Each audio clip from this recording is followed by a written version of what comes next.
individual training, but then there's also the mental part and the confidence part. So I'm always trying to build guys' confidence in my individual workouts. And, you know, okay, if they suck today, but then I can use that 2 days later and say, hey, you know, you made 4 out of 10 here 3 days ago. Now you're making 7 out of 10. Boom, boom, boom. You are getting better. And you'll see here, we'll do some finishing stuff. I do stuff with a pad. And a lot of players are scared of contact in the game. And once we do the pad stuff on a regular basis, they're not afraid of contact. Because I beat the hell out of them. And they know, hey, I'm not going to get killed if I get hit. Because I did it in practice, and it was way harder in practice than it is in a game. So I have a buddy that worked with the Spurs, okay? The Spurs are, you know, the gods of coaching. And so I asked him, I said, what makes Popovich so great? You know, what is it? You've been there. You've been in the practice. And I really didn't know what to expect for an answer. The answer he gave me was not what I was expecting. So he said, he's honest. I said, that's what makes Pop so great? He said, yep. He's honest every single time to every single player. And they respect him so much that when he's saying something that's honest that they don't want to hear, they are so hungry to overcome, you know, his evaluation. And he's built in, but they know that he is always going to be honest. And so they have obviously tremendous respect for him, but even more than that, trust. You know, they always, you know, he's built that trust because they know he's always going to be honest. And, you know, sometimes, you know, we have a tendency, especially when you have relationships with players and even assistant coaches, and you want to kind of sugarcoat the truth. You don't necessarily always want to dive right into the heart, especially with players, you know, and telling them, hey, you know what, I think you're a 5 to 6 minute guy. You know, you're going to take maybe 1 to 2 threes a game, and you're going to defend for us. That's what you're going to do. And to tell a guy that who thinks he's going to be playing the BPL next year, that's like a very hard pill for those guys to swallow. And I did that this summer. You know, I asked 5 guys from our last team to come back, but I had meetings with each one of them. And I told them the total, brutal, honest truth. And I'll tell you what, 3 of those guys were very pissed. They were so hurt because they know I care about them, and they know I was being honest. And at the same time, who they thought they were as a basketball player and who I thought they were very different. And so, yeah, the guy said, all right, thanks a lot, Coach. I'm going to look around for some other teams. Yeah. And actually, some of the management people were saying, oh, what did you tell him that for? He's never going to come back. I said, you know what? If he doesn't come back, it's better, because even though he's a great guy and I want him and he could help us, if he doesn't come back knowing what his role is going to be and being able to accept him, I don't want him back. And eventually, he did come back. And now he's worked his ass off all summer to prove me wrong. That's great. And I told him, hey, I see you as a small minutes guy, 5 to 6 minutes. You know, shooting a couple of threes when you're open, catch and shoot threes, and then defending your ass off. Now, if you come in and you kick ass and you beat out your guy and you're knocking down threes at 40%, okay, then you're going to get more minutes. But this is what I see right now. And I think that was a huge step for me. I think it was critical. And I think if I had told him what maybe he wanted to hear or sugarcoated it a little bit, it would come back and bite me in the ass this season when it didn't come to, reality. You know, at least now, when he comes back and I'm playing in 5 minutes, he can't say anything. I told him, hey, you got to suck it up, man. You know, I told you the deal. Now you got to be a great teammate. So these are just some learning lessons that I've learned that have helped me quite a bit as a coach. We're going to do a little bit of a guard workout and a little bit of a big workout. Okay, it's not gonna be a long time. I think you guys got a lot of stuff this morning, and our brains don't go so long. And also, I don't want to show you stuff that you've already seen. I'm going to trying to pare it down into stuff that I think, hopefully, is something maybe you haven't thought of in a certain way. One of the skill sets that I think is under-taught, underdeveloped, is finishing. So, like, I watch a lot of games, and when I'm watching them, I say, man, look how many guys are missing layups, even at the pro level.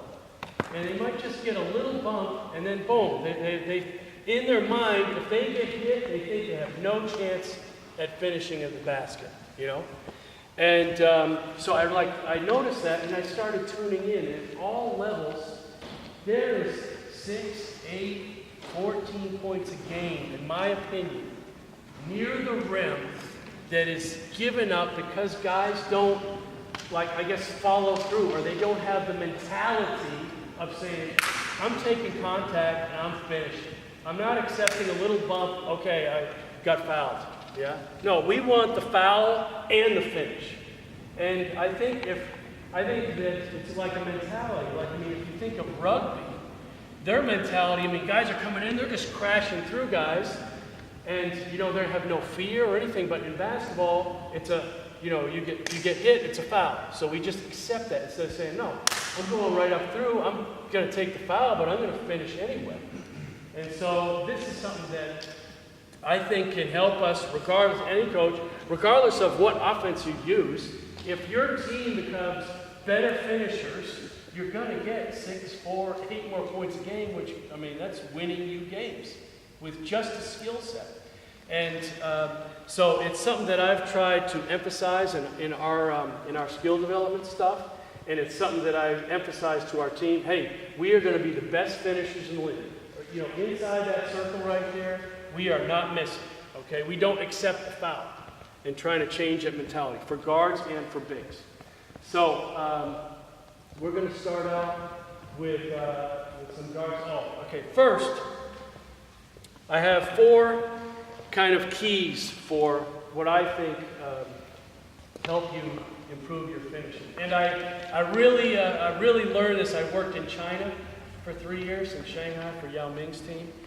And that was one thing that was glaringly obvious to me, is that the Chinese kids couldn't make layups. Even 23-year-old guys missing easy layups. So I had to really say, okay, I got to get these guys better at layups and finishing and these kind of things. And so I really studied it and thought about it a while, and that's kind of where I came up with this stuff. So the 4 keys. The first one, I'll put it like this, and this is how I teach my players.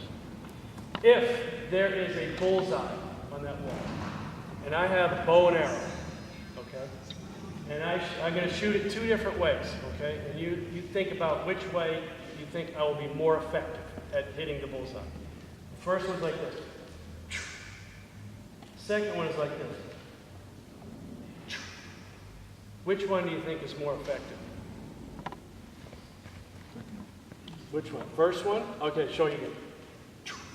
Second one. What do you think?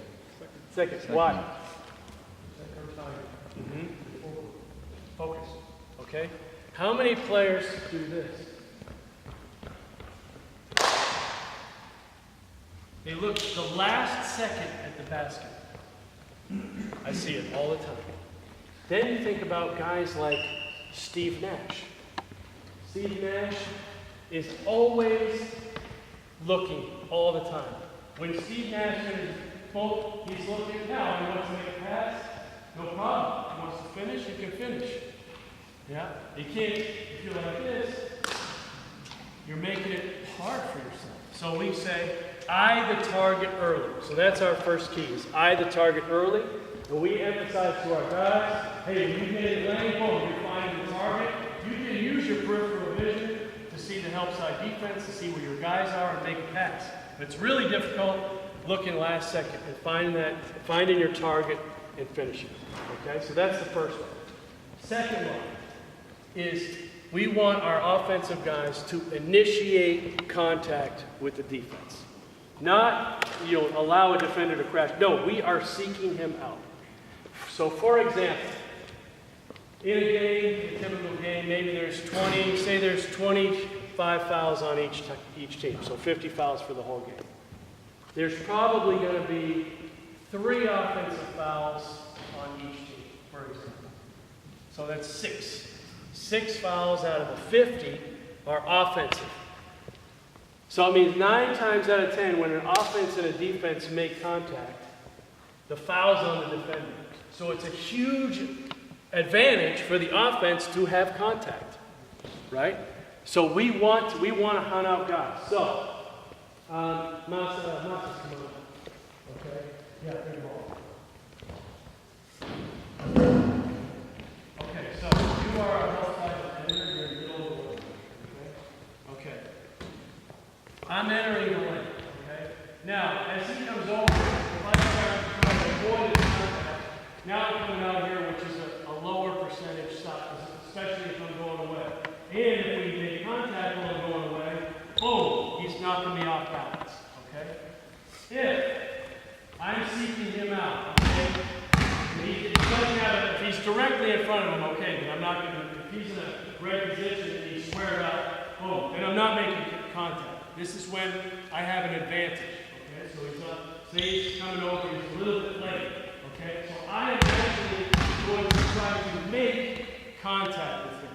Now, we don't do it with the shoulder. Obviously, straight up shoulder is going to be offensive foul.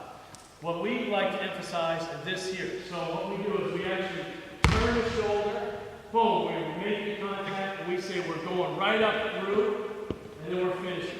Okay? And we work on this with the pad. We'll work on this in a minute. So the second one is initiate contact. The other thing is, if I'm coming into him and he's coming into me, well, I still have a chance to finish, as opposed to he's coming, and I'm trying to avoid it. Now, if there's any contact, I have no chance at finishing that. I mean, it's going to be a prayer, right? Okay, so the second one's initiate contact. Okay. Third one is using full extension. So a lot of players